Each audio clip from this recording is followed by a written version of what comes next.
चला मित्रांनो, आता आपण आजच्या लेक्चरमध्ये अवयव आणि गुणक हे तुमचं जे पहिला पार्ट आपण ऑलरेडी घेतला आहे, बरोबर. अवयव आणि गुणक किंवा त्यांचे गुणधर्म काय असतात, तर त्याच्यावरती बेस्ड क्वेश्चन्स आपण घेणार आहोत. मागच्या लेक्चरमध्ये आपण थोडा थेरी पार्ट घेतला, नंतर क्वेश्चन्स पण घेतले. आता अजून थोडे क्वेश्चनची लेवल वाढवली आहे, क्वेश्चन्सचे वेगवेगळे प्रकार आपण घेणार आहोत आणि अजून एक लेक्चर होणार आहे, तेव्हा हा चॅप्टरचा अभ्यास तुमचा पूर्णपणे होणार.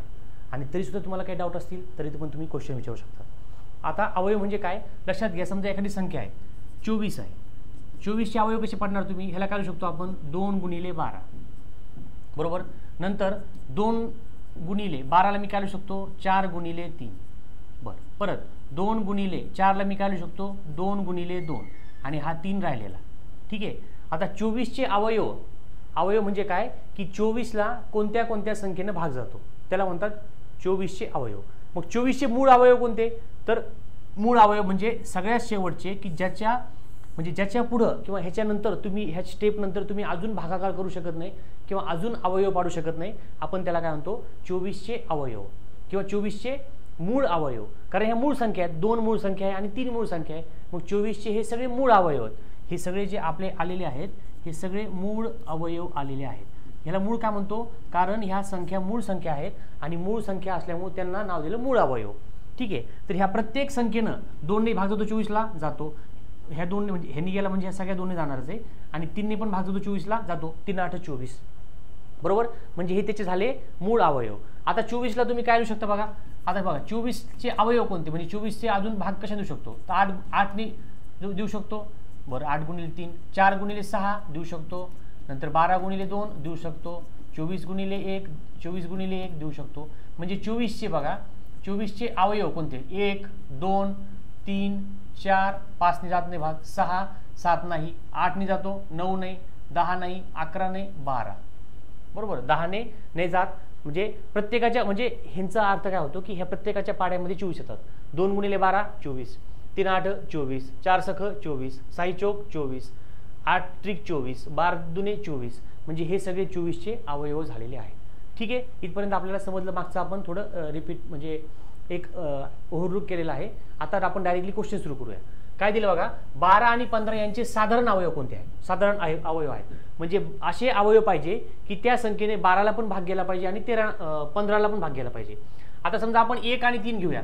1 ही अशी संख्या असते त्या संख्येनं जगातल्या प्रत्येक संख्येला भाग जातो, 1ने प्रत्येक संख्येला भाग जातो. त्यामुळे हे आपलं एक तर आन्सर म्हणजे जिकडे जिकडे 1 आहे त्याला परत परत आपण त्याच्यामध्ये वेळ घालवायचा नाही, ठीक आहे. आता 3 बघा 3 दिले. आता मला सांगा 12ने 3ला भाग जातो का, यस. 3 1 3, 3 चौक 12, निश्चित भाग द्यायला पाहिजे. आणि परत 15ला 3ने भाग जातो का, यस. 3 1 3, 3 5 15. म्हणजे याचा अर्थ 1 आणि 3 ह्या दोघांनी 12 आणि 15ला भाग जातो, बरं, ठीक आहे. म्हणजे आपलं उत्तर हेच 100%. पण बाकीचे ऑप्शन बघूया. आता 3ने जातो का भाग, जातो, बघितलं आपण. 15ने भाग जातो का, जातो. पण 15ने फक्त 15ला भाग जातो, 15ने 12ला भाग जात नाही ना. 15ने 12ला भाग जात नाही. उत्तर तुमचं पॉईंटमध्ये येईल. आपलं उत्तर पॉईंटमध्ये नको आहे, आपल्याला निशेष भाग पाहिजे आणि उत्तर नॉर्मल पाहिजे, सरळ सरळ पाहिजे. पॉईंट दशांश चिन्हामध्ये आपल्याला उत्तर नको आहे. मग हा ऑप्शन कॅन्सल झाला. इथं पण तसंच आहे. 12ने 12ला भाग चालला पण 12ने 15ला भाग जातो का, बघा. 12ने 15ला भाग जातो का, नाही जाते. मग हा पण कटला. आणि इथं पण 1ने भाग जातो 2ने, पण 2ने 15ला भाग जातो का, नाही जात. 2ने फक्त 12ला भाग जातो. त्यामुळे हा ऑप्शन सुद्धा आपला कॅन्सल झाला. फक्त आपला राहिलं उत्तर पर्याय क्रमांक 1, जे की उत्तर आहे 1 आणि 3. म्हणजे 12 आणि 15 यांचे साधारण अवयव कोणते आहेत, 1 आणि 3 आहेत. साधारण अवयव म्हणजे ह्याच अवयवाने किंवा ह्याच संख्येने 12 आणि 15ला भाग जातो, त्यामुळे हे झाले त्याचे साधारण अवयव. दोघांना पण भाग जातो, ठीक आहे. पुढचा क्वेश्चन काय दिलं बघा, एका संख्येचे वर्गमूळ 13 आहे तर त्या संख्येची दुप्पट काय होईल. आता मी तुम्हाला म्हणलो होतो मागच्या लेक्चरमध्ये की तुम्ही काय करा, वर्गमूळ घनमूळ पाठ करा, पाठ करा 30 पर्यंत. तेव्हा तुमचं काय होणार आहे की एकदम तुमचे उत्तरं लवकरात लवकर सुटतील किंवा लवकरात लवकर येतील. मग ह्या केसमध्ये काय दिलं बघा, एका संख्येचे वर्गमूळ 13 आहे. आता तुम्हाला वर्गमूळ डायरेक्ट पाठ पाहिजे. 13 वर्गमूळ कोणाचं आहे, मग वर्गमूळ 13 कोणाचं असणार आहे, तर ती संख्या कशी शोधायची. तर समजा आता मी काय म्हणतो की 4चं वर्गमूळ 2 आहे, 4चं वर्गमूळ 2 आहे. मग 4 कशी शोधायचे, तर जे वर्गमूळ आहे त्या वर्गमूळाला परत त्याच संख्येने गुणाकार करा. म्हणजे जे वर्गमूळ म्हणजे जे उत्तर आले त्या उत्तराला परत त्याच संख्येने गुणाकार करा, उत्तर 4 येईल, बरोबर. म्हणजे त्याचं वर्गमूळ म्हणजे 4चं वर्गमूळ 2 आपल्याला कळालं. दुसरं उदाहरण देतो तुम्हाला.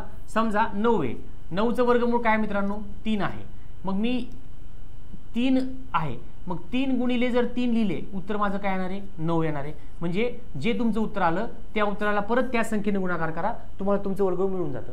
मग ह्यांनी काय सांगितलं एका संख्येचे वर्गमूळ 13 आहे, बरोबर, एक संख्येचे वर्गमूळ 13 आहे, मग 13 आहे तर त्या संख्येची दुप्पट काढा. मग 13 वर्गमूळ कोणाचं आहे, जर तुमचं पाठ असतील ते येणार, तरी पण नसेल समजा मग 13 वर्गमूळ किंवा वर्गमूळ पाठ असतील तुम्हाला वर्गमूळ पाठ असतील तर तुम्हाला उत्तर येणार. मग 13 वर्गमूळ कोणाचं आहे, तर 13 वर्गमूळ काढण्यासाठी आपल्याला काय करावं लागेल 13 गुणिले 13 करावं लागेल. 13 गुणिले 13 म्हणजे काय झालं 13 गुणिले 13 जर केलं 169, म्हणजे 169चं वर्गमूळ 13 आहे. संख्या मिळाली आपल्याला पण कधी कधी येत नाही, मग आपण काय करणार 13 गुणिले 3 33 39 9 हातचे आले 3 13 1 13 आणि 3 16, म्हणजे आपल्याला संख्या मिळाली 169. त्यांनी काय विचारला प्रश्न, एका संख्येचे वर्गमूळ 13 आहे तर त्या संख्येची दुप्पट काढा. मग बघा ऑप्शन काय दिलंय 13 दुणे 26. काही विद्यार्थी काय करतील ह्याची दुप्पट करतील 13 दुणे 26 लिहितील, पण हे सपशेल चूक आहे, हे 100% चूक आहे, ह्याच्याकडे जायचंच नाही. त्यांनी काय सांगितलं त्या संख्येची दुप्पट काढा. कोणती संख्या, ज्या संख्येचे वर्गमूळ 13 आहे. तर कोणत्या संख्येचे वर्गमूळ 13 आहे, तर 169 या संख्येचे वर्गमूळ 13 आहे. मग त्यांनी काय सांगितलं एका संख्येचे वर्गमूळ 13 आहे तर त्या संख्येची दुप्पट काढा. तर कोणत्या संख्येचे वर्गमूळ 13 आहे, तर 169चे, मग त्याची दुप्पट करायची. म्हणजे 169ची दुप्पट म्हणजे 169 अधिक 169 करा. बघा 169 अधिक 169 करा किंवा 169 गुणिले 2 करा, दोघांचा अर्थ काय एकच आहे. 2 9 18 हातचा आला 1, 2 सक 12 आणि 1 13 3 हातचा आला 1, 2 1 2 आणि 1 3, उत्तर आलं 338. उत्तर आलं 338, जे की आहे पर्याय क्रमांक 1 मध्ये. एका संख्येचे वर्गमूळ 13 आहे त्या संख्येची दुप्पट काढा. मग ती संख्या कोणती आहे 169 आहे, त्याची दुप्पट 169 गुणिले 2, उत्तर आलेलं आहे 338. ठीक आहे. पुढचं बघा, पुढील प्रश्नसंचाचे निरीक्षण करून उत्तर द्या. काय दिलं बघा, आता पहिल्यांदा फक्त आपण काय करूया, पहिले फक्त ह्या एकावरती फोकस करूया. काय दिलं बघा आपल्याला 2 गुणिले 2 वजा 1 गुणिले 1 बरोबर 2 अधिक 1 बरोबर 3. आता हे काय आवडं असं मला सांगा, 2 गुणिले 2 काय होतात 4 वजा 1 गुणिले 1 1, म्हणजे याचं उत्तर खरं तर काय पाहिजे 3 पाहिजे, बरोबर. पण हे वजाबाकी केल्यावर ह्यांनी काय केलं, जी संख्या दोनदा आहे ती एकदाच लिहिली आणि परत जी संख्या दोनदा आहे परत एकदाच लिहिली आणि मध्ये वजाबाकी ती बेरीज केली. बरं ठीक आहे. दुसरं ऑप्शन त्यांनी काय दिलं बघा आपल्याला, दुसरा पर्याय, दुसरं हे बघूया, फोकस करूया हेच वालं. दुसरं काय दिलं 3 गुणिले 3 वजा 2 गुणिले 2 आणि उत्तर दिलेलं आहे 3 अधिक 2 बरोबर 5. आता खरं खरं जर काढायला गेला आपण, म्हणजे खरं म्हणजे प्रॉपर आपण मल्टिप्लिकेशन गुणाकार भागाकार केला, 3 त्रिक 9 वजा 2 दुने 4, उत्तर येतं मित्रांनो 5. उत्तर काय आपलं 5 येते. ठीक आहे, उत्तर 5 येते. म्हणजे असं उत्तर केलं, पण त्यांनी लिहायची पद्धत वेगळी केली. म्हणजे काय केलं, जी संख्या डबल आहे बघा, जी संख्या डबल आहे ती संख्यापैकी एकच आकडा घ्यायचा, त्या संख्येपैकी एकच आकडा घ्यायचा आणि परत 2 इथे डबल आहे त्याच्यापैकी एकच घ्यायचा आणि वजाच्या ऐवजी अधिक घ्यायचा. मग समजलं, इथं पण तसंच केलंय. 4 दोनदा आहे एकदा 4 घेतले, 3 दोनदा आहे एकदा 3 घेतले आणि मध्ये बेरीजच्या ऐवजी वजाबाकीच्या ऐवजी बेरीज केली, 4 आणि 3 7 आलं. इथं 5 दोनदा आहे एकदा 5 घेतला, वजाच्या ऐवजी अधिक घ्यायचा, 4 दोनदा आहे एकदा 4 घ्या, उत्तर 9 आलं. मग 73 गुणिले 73 वजा 72 गुणिले 72 किती होतील बघा, त्यांनी काय प्रश्न विचारला आपल्याला, 73 गुणिले 73 वजा 72 गुणिले 72 किती होतील. मग कसं करणार आहे, हे दोनदा आहे, 2च्या ऐवजी मी एकच घेणार, एकच 73 घेतली, वजाच्या ऐवजी मी अधिक घेतो, 72 गुणिले 72च्या ऐवजी मी 72च घेतो, एकदाच घेतो. करा यांची बेरीज, 3 आणि 2 5 आणि 7 आणि 7 14, उत्तर आलं आपलं 145. उत्तर आलं आपलं 145. काय केलं त्यांनी, उत्तर आलं आपलं 145, ऑप्शन नंबर सी दिलंय बघा. इथं मुद्दाम 1045 दिलं, इथे एक पण दिलं. कधी कधी आपण घाईघाईत काय करणार, 73 दोनदा आहे एकदा घेतलं, वजाच्या ऐवजी वजाच घेतलं चुकून घाईघाईमध्ये, मग 73 वजा 72 उत्तर आपलं 1 आलं असतं. पण इथं काय दिलं, वर्ग दिला, म्हणजे 73 दोनदा आहे एकदा 73 घ्या, 72 दोनदा आहे एकदा 72 घ्या, वजा चिन्हमध्ये त्याच्याऐवजी अधिक घ्या, ठीक आहे. पुढे काय दिलं बघा, 2,54,016 बघा, 2,54,016 या संख्येला पुढीलपैकी मूळ अवयवांच्या कोणत्या गटाने पूर्ण भाग जात नाही, कोणत्या गटाने पूर्ण भाग जात नाही, बरोबर. मूळ अवयवाचा गट दिलाय, कशाने भाग जात नाही ते विचारलं आपल्याला, कशाने भाग जातो ते विचारलेलं नाही, कशाने जात नाही. ठीक आहे. आता बघा 2,54,016, आता मला सांगा, आता आपल्याला बघा 2 भाग जातो ह्या संख्येला, जातो का नाही, जातो, येस जातो. आपण 2ची कसोटी बघितलेली आहे आधीच्या लेक्चरमध्ये, आपण 2ची कसोटी बघितलेली आहे. 2ची कसोटी म्हणजे काय असते, ज्या संख्येचे एकक स्थानी 0 2 4 6 आणि 8 यापैकी कोणताही आकडा असेल तर त्या संख्येला 2 ने निशेष भाग जातो. शेवटी कोण इथं 6 आहे, इथं 6 आहे, याचा अर्थ 2 ने ह्याला भाग जाणार आहे. ठीक आहे. नंतर काय दिलं 3 ने. 3 ची कसोटी काय आहे, 3 ची कसोटी काढताना आपल्याला काय करायचं, 3 ची कसोटी, तर 3 ची कसोटीच्या वेळेस काय करायची, जी संख्या दिली असते त्या संख्येच्या आकड्यांची बेरीज करायची. त्या बेरजीला जर 3 ने निशेष भाग गेला तर म्हणायचं की त्याला 3 ने पूर्ण संख्येला भाग जातो. मग 3 ने पूर्ण संख्येला भाग झाला याचा अर्थ काय झाला, तो त्याचा अवयव झालेला आहे. मग इथं आकडेवार कोणते, 2 बघा, 2 अधिक 5 अधिक 4 अधिक 0 ला 0 लिहिलं तर चालतंय की नाही लिहिलं चालतंय, 1 अधिक 6. बेरीज करा, 2 आणि 5 7, 7 आणि 4 11, 11 आणि 12, 12 आणि 6 18. 18ला 3 ने भाग जातो का, यस, 3 का 18. म्हणजे याचा अर्थ 2,54,016 ला 3 ने निशेष भाग जातो. म्हणजे त्यांनी काय विचारलं, मूळ अवयवांच्या कोणत्या गटाने पूर्ण भाग जात नाही. जातो का, हे जातो. मग हे उत्तर आपलं नसणार आहे, कारण भाग जातो. भाग न जाणार विचारले आपल्याला. पुढचं परत तेच दिले, 2 3 3 उलट फिरून दिलंय, म्हणजे हे पण भाग जातो. पुढचं 2 ने भाग जातो का, जातो भाग. 2 ने भाग जातोय का, जातो भाग. परत भागायची गरज नाही. मग शेवटी आपलं उत्तर काय, डीच असणार आहे, कारण 2 ने भाग जातो म्हणजे बाकीच्या सगळ्यांनी भाग जातो, पण ह्यानं भाग जाणार नाही. मग आपण चेक करूया जातो का नाही. 2 ने चालला, 3 ने चालला, पण 5 ने भाग जातो का, नाही जात. का बरं जात नाही, तर 5 ची कसोटी मित्रांनो. काय कसोटी 5 ची कसोटी काय, ज्या संख्येच्या एकक स्थानी 0 किंवा 5 यापैकी कोणताही आकडा असेल तर त्या संख्येला 5 ने निशेष भाग जातो. आता 2,54,016च्या शेवटी कोण आहे, 6 आहे, बरोबर. शेवटी 6 आहे. मग 6 शेवटी आपल्याला पाहिजे 0 किंवा 5, या दोघांपैकी एक जरी असलं तरी आपण त्याला, दोघांपैकी एक असलं तर त्याला पूर्ण 5 ने भाग जातो, आपण असं म्हणतो. मग इथे तसं नाहीच आहे, दोघांपैकी एक नाहीच आहे, दोघं पण नाहीये, एक आणि एक पण नाहीये. मग याच्यामुळे काय होतं की 5 ने ह्याला भाग जाणार नाही.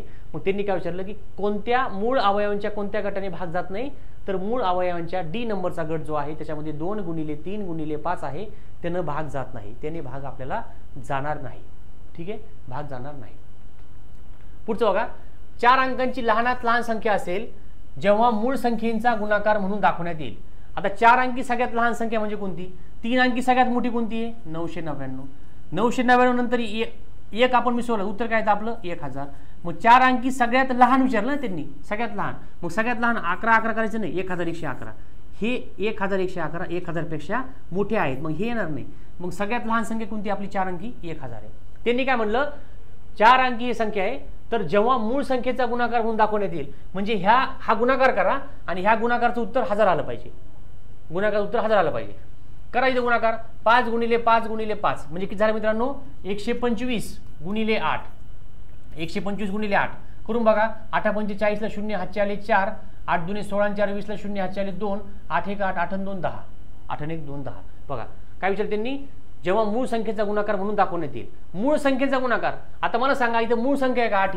ही 8 मूळ संख्या नाहीच आहे ना. गुणाकार जरी आला असेल तरी मूळ संख्या नाहीच आहे ही. मग त्याच्यामुळे आपला ऑप्शन इथं कॅन्सल झालेला आहे. इथं बी मध्ये पण तसंच आहे, मूळ संख्या आहे का 4 ही नाहीये, मग हा पण कॅन्सल झाला आपला ऑप्शन. इथला पण आपला ऑप्शन काय झाला आहे, इथला पण आपला ऑप्शन कॅन्सल झाला. का बरं, मूळ संख्येचा गुणाकार, मूळ संख्या आहे का 4 नाहीये, मग आपल्याकडे फक्त हाच पर्याय राहतो. तरी बघूया ह्याचं उत्तर येतं का 1000. 5 गुणिले 5 गुणिले 5 बघा, 5 गुणिले 5 25, 25 गुणिले 5 125, 125 गुणिले 2 गुणिले 2 गुणिले 2, 125 गुणिले 2 हे झाले 250, 250 गुणिले 2 गुणिले 2, 250 गुणिले 2 हे झाले 500, 500 गुणिले 2 उत्तर आलं 1000. बघा म्हणजे काय माहितीये का, हे जे ऑप्शन दिलेत हे सगळ्या ऑप्शनचं उत्तर गुणाकार जर केला तुम्ही 1000च येईल, तुम्हाला सगळ्यांचं उत्तर 1000च येईल. तसं मुद्दाम त्यांनी आपल्याला दिलेलं आहे. पण प्रश्न काय विचारला बघा, जेव्हा मूळ संख्येचा गुणाकार, आता मूळ संख्या आहे का 4 नाहीये, 4 चे अवयव पडतात 2 गुणिले 2, मग इथं पण 4 चे अवयव पडणार 2 गुणिले 2, इथं 8 चे अवयव पडतात 4 गुणिले 2 किंवा 2 गुणिले 2 गुणिले 2, म्हणजे याचा अर्थ 8 4 आणि 4 ह्या मूळ संख्या नाहीयेत. त्यामुळे हे तिन्ही पर्याय कट झाले. मग राहिला हा पर्याय जे की आपलं उत्तर आहे की मूळ संख्येचा गुणाकार. तर सी ऑप्शन आहे आपलं. मूळ संख्येचा गुणाकार काय, तर सी ऑप्शननुसार ज्या संख्या आहेत त्या सगळ्या संख्यांचा गुणाकार केला आपलं उत्तर येणार आहे 4 अंकी सगळ्यात लहान संख्या जी की आहे 1000, जी की आहे 1000. ठीक आहे, हे कसं केलं समजलं. 5 गुणिले 5 25 आलते, 25 गुणिले हा 5 राहिला, 25चा पाडा आला, 25 5 125, तर मी डायरेक्टली 125 इथं लिहून टाकले आणि नंतर परत गुणाकार केलेला आहे. ठीक आहे, पुढे बघा काय दिलं आपल्याला, 2100चा मूळ गुणनखंड आहे किंवा प्राईम फॅक्टरायझेशन. प्राईम फॅक्टरायझेशन म्हणजे काय, परत मूळ विचारलं, मूळ शब्दाला खूप महत्व आहे, मूळ शब्दाला खूप महत्व आहे. 21चा मूळ गुणनखंड. आता परत बघा 15 मूळ संख्या आहे का? 15 मूळ संख्या नाहीये का बरं? 15ला मी 5 गुणिले 3 लिहू शकतो, 15चे अवयव पडतात, हा ऑप्शन कॅन्सल झालाय. नंतर 35ला मी काय लिहू शकतो? 7 गुणिले 5, मग हा ऑप्शन सुद्धा आपला कॅन्सल झालेला आहे. मूळ गुणनखंड विचारलं, मूळ विचारलं, इथं काय मित्रांनो 4 आलेला आहे, इथं काय 4ला 2 गुणिले 2 लिहू शकतो मी, हा सुद्धा अवयव नाहीये. मग काय उत्तर आलं आपलं? शेवटी हेच आलं. तरी पण तुम्हाला आपण काय करूया, करून दाखवतो. 21चे फॅक्टर कसे पाडायचे किंवा अवयव कसे पाडायचे. 21ला काय लिहू शकतो मी? 21 गुणिले 100. बघा 21 गुणिले 100 गुणाकार करा. 21 0 0, 21 0 0, 21 1 21, उत्तर सेमच येतं, म्हणजे फॅक्टर पाडलेले बरोबर आहे. 21ला काय लिहिणार मी? 3 गुणिले 7 लिहिणार, बरोबर, गुणिले 100ला काय लिहिणार मी? 100ला लिहिणार 50 गुणिले 2 लिहिणार. बरं 3चे फॅक्टर पडतात का? अवयव नाही पडत. 7चे पण नाही पडत, गुणिले 50ला मी काय लिहिणार? 10 गुणिले 5 लिहिणार, गुणिले 2. परत 3 गुणिले 7 गुणिले 10ला मी काय लिहिणार? 5 गुणिले 2, आणि हा 5 आणि परत 2, परत 2. एवढं मी असं लिहून काढलं. आता काय करायचं मित्रांनो, इथं सगळ्यात पहिले आपल्याला काय करायचं? लहान संख्या लिहित चालायची, नंतर मोठ्या मोठ्या लिहायच्या. लहान कोणती आहे? 2 2, 2 गुणिले 2. नंतर लहान कोणती? अजून 3 घेतली. नंतर कोण आहे? 5 2 वेळेस आहे, 5 2 वेळेस आहे, आणि 7 1 वेळेस आहे. 1 2 3 4 5 6, 1 2 3 4 5 6, म्हणजे हे आपले मूळ अवयव पडलेत. ह्याच्यापेक्षा अजून अवयव पडणार नाही. मग इथं उत्तर चेक करा, सेमच आहेत का? बघा 2 2 2 आहे, 3 एकदा घेतलेला आहे, 5 2 वेळेस आहे, 5 2 वेळेस आहे, 7 1 वेळेस आहे, 7 1 वेळेस आहे. ऑप्शन नंबर सी आलं. म्हणजे तुम्ही अवयव जरी नसते पाडले तरी पण आपण उत्तर काढलं होतं. म्हणजे ऑप्शन आपण बरोबर टिक करून पुढे निघून गेलो होतो. पण अवयव काढता सुद्धा आपल्याला आले पाहिजेत, म्हणून मी तुम्हाला करून दाखवलं. त्यांनी काय केलं बघा, मूळ म्हणलं ना, मग 15 मूळ आहे का? नाहीये. मूळ संख्या म्हणजे अशी संख्या की त्या संख्येला फक्त आणि फक्त त्याच संख्येनं भाग जातो, बाकी कशाने भाग जात नाही. मग 15ला फॅक्टर पडतात का नाही? 15चे अवयव पडतात, 5 गुणिले 3. 35चे अवयव पडतात, 7 गुणिले 5. नंतर 4चे अवयव पडतात, 2 गुणिले 2. इथं कोणाचेच अवयव पडत नाही, म्हणजे उत्तर हेच असणार 100%. तरी सुद्धा आपण तुम्हाला करून दाखवलं, आणि हे बरोबर मॅच झालेलं आहे. त्याच्यामुळे आपलं उत्तर ऑप्शन नंबर सी आलाय. ऑप्शन नंबर सी आपला आन्सर आलेला आहे. ठीक आहे. पुढचा क्वेश्चन, एक संख्या 50हून लहान आहे. बघा एक संख्या 50हून लहान आहे, 7च्या पटीत आहे, बरोबर 3 अवयवांची आहे, तर ती संख्या कोणती आहे? आता 50हून लहान आहे, मग आपल्याला काय करावं लागेल माहिती का? 50हून लहान आहे म्हणजे समजलं आपल्याला की संख्या कोणती आहे. आता ऑप्शन मधल्या सगळ्या संख्या 50हून लहान आहे, त्याच्यामधलं कोणतंही लिहू शकतो आपण. बरं, नंतर 7च्या पटीत आहे. 7च्या पटीत म्हणजे तुम्हाला 7चा पाढा आला पाहिजे. मग 7च्या पटीत 14 आहे का? 7 2 14, 7 6 42, 7 7 49, 7 5 35. म्हणजे पहिली कंडिशन बरोबर झाली, दुसरी कंडिशन मॅच झाली, पण उत्तर काही येत नाहीये. आणि बरोबर 3 अवयवांची आहे, म्हणजे एक संख्या 50 पेक्षा लहान आहे, 7च्या पटीमध्ये आहे, आणि त्याचे 3 अवयव आहे, किंवा त्याचे 3 अवयव पडतात. 3 अवयव पडतात. मग कोण कोण आहे? 14 घेऊ. 14ला मी काय लिहू शकतो? 2 गुणिले 7. ह्याचे अजून अवयव पडतात का रे? नाही पडत ना. मग हे एवढं झालं. 42ला मी काय लिहिणार? 7 गुणिले 6. पुन्हा 7 गुणिले 6ला मी काय लिहिणार? 2 गुणिले 3. बरं ठीक आहे. 49ला मी काय लिहिणार? 7 गुणिले 7. अजून काही अवयव पडतात का ह्याचे? नाही. 35ला मी काय लिहिणार? 7 गुणिले 5. ह्याचे अजून अवयव पडतात का? नाही. प्रश्न काय आहे? बरोबर 3 अवयवांची संख्या कोणती? किती अवयव आहे तिथं? 7 2 3. किती अवयव आहेत? 1 2 3 अवयव. इथं 1 आणि 2च अवयव, इथं 1 आणि 2 अवयव, 1 आणि 2 अवयव, म्हणजे 42 हे तुमचं उत्तर पाहिजे. 50 पेक्षा लहान आहे, 7च्या पटीत आहे, आणि 3 अवयव पडले. 7 एक अवयव पडला, 2 एक अवयव, आणि 3 एक अवयव, टोटल अवयव 3 झाले.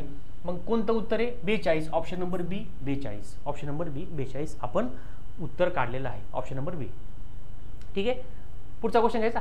हा बघा, 37 या संख्येचा सर्वात लहान विभाजक कोण आहे? आता विभाजक म्हणजे काय माहितीये का? अशी संख्या की त्या संख्येनं दिलेल्या संख्येला भाग जातो. म्हणजे 37ला भाग जाणाऱ्या संख्या कोणत्या? 37चे अवयव पाडणाऱ्या संख्या कोणत्या? किंवा 37 या संख्येला कोणत्या कोणत्या संख्येनं भाग जातो, किंवा 37 हा कोणत्या कोणत्या पाढ्यामध्ये येतो? समजलं? विभाजक म्हणजे 37ला कोणत्या संख्येनं भाग जातो, ह्याला म्हणतो विभाजक. आता मला सांगा, आणि काय विचारलं? सर्वात लहान विचारलाय. आता 3 ने भाग जातो का 37ला? 3ची कसोटी काय? बघा 3 आणि 7 दोघांची बेरीज केली आपण, 3 आणि 7 10 झाली. 10 ने 3ला भाग जातो का? नाही. 3ची कसोटी काय म्हणते? ज्या संख्या दिल्या दोघांची बेरीज करा, त्या बेरजेला जर 3 ने भाग गेला तर पूर्ण संख्येला निशेष 3 ने भाग जातो. होते का तसं? नाहीये. मग हा अवयव नाहीये. 7 पण नाहीये, 7च्या पाड्यामध्ये नाहीये. 7 5 35, 7 6 42, हा पण नाहीये. हा आहे का? यस, 37 आहे. 37 एक 37 37 एक 37 म्हणजे उत्तर आपलं 1 आहे, म्हणजे हा विभाजक आहे. पण त्यांनी काय विचारलं, लहान आहे, मग 37ला 1 ने भाग जातो का, जातो ना. उत्तर काय येतं, उत्तराला काय घेणं नाही आपल्याला.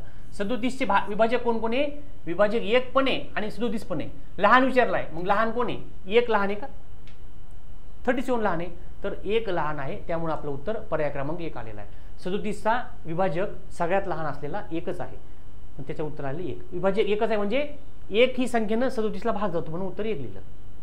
ठीक आहे. पुढचा क्वेश्चन बघा, जर 3 क्रमिक संख्यांची बेरीज 15 आहे तर मधल्या संख्यांचा वर्ग किती आहे. बघा प्रश्न काय, लक्ष देऊन ऐका.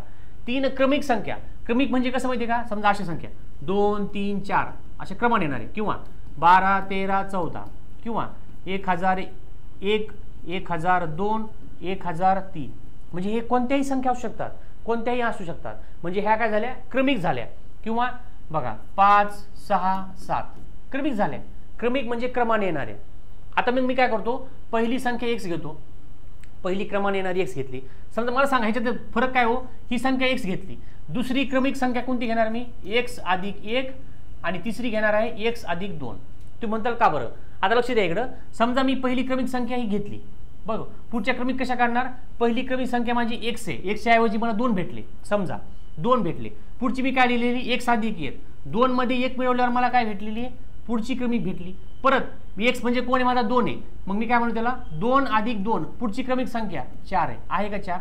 इथं चेक करा, पहिलं इथं मी x च्या ऐवजी 12 घेणार, पहिली क्रमिक 12 आहे, नंतर x अधिक 1 12 अधिक 1 उत्तर आलं 13, नंतर 12 अधिक 2 उत्तर आलं 14, 12 अधिक 2 उत्तर आलं 14, म्हणजे पहिली क्रमिक 13, म्हणजे 12 13 आणि 14. समजलं कसं काढलं. मग पहिली संख्या घेतो x, दुसरी घेतो x अधिक 1, तिसरी घेतो x अधिक 2. त्यांनी काय सांगितलं, 3 क्रमिक संख्यांची बेरीज 15 आहे. बेरीज करा, x अधिक x अधिक 1 अधिक x अधिक 2 ह्यांची बेरीज किती आहे, 15 आहे. तिघांची बेरीज करा, x x x हे झाले 3x, आणि 1 आणि 2 3 झाले, बरोबर 15. बरोबर, ठीक आहे. मला x ची किंमत काढायची, 3x इक्वल टू हा 15 आहे, हा 3 त्या साईडला जाऊन काय झाला, वजा झाला. 3x बरोबर 15तून 3 गेले, उत्तर आलं 12. ठीक आहे. कसं केलं मी, हा 3 त्या साईडला पाठवला, हा अधिक आहे, तिकडे जाऊन वजा झाला.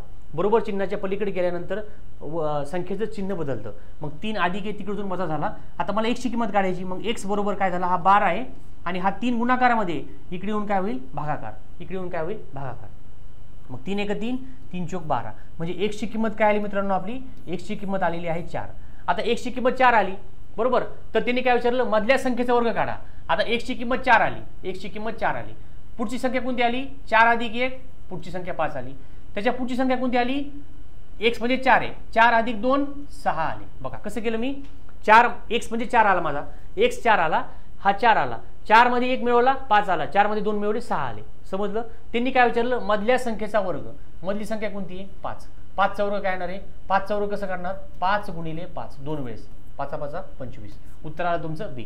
मधल्या संख्येचा वर्ग, त्यांनी म्हणलं शेवटच्या संख्येचा वर्ग 6 चा वर्ग 36 पण दिलेला आहे, पहिल्या संख्येचा वर्ग 4 चा वर्ग 16 पण दिला, पण विचारलंय मधल्या संख्येचा, मग मधली संख्या कोणती आहे, 5 आहे, मग 5 चा वर्ग 25, उत्तर आपलं आलेलं आहे 25. ठीक आहे. तर मित्रांनो अशा प्रकारे आपण गुणक आणि अवयव यांचे वरती जे लेक्चर सुरू आहे आपलं सिरीज, त्याच्यामधले क्वेश्चन्स घेतले आपण. त्या क्वेश्चनचं आपण हे आपलं आजचं दुसरं लेक्चर झालेलं आहे. अजून एक लेक्चर होणार आहे, त्याच्यामध्ये पूर्ण प्रॅक्टिस क्वेश्चन घेणार आहोत आपण. ते प्रॅक्टिस क्वेश्चन्स, हे सगळे क्वेश्चन आतापर्यंत जवळपास प्रत्येक चॅप्टरवरती आपण सरासरी 25 ते 30 क्वेश्चन्स घेत आहोत प्रॅक्टिससाठी तुमच्या, आणि तेव्हा तुमचा चॅप्टर आपण कंप्लीट करत आहोत. एवढे प्रश्न घेतल्यानंतर मला वाटत नाही की ह्याच्यापेक्षा वेगळं काही परीक्षेला येणार आहे.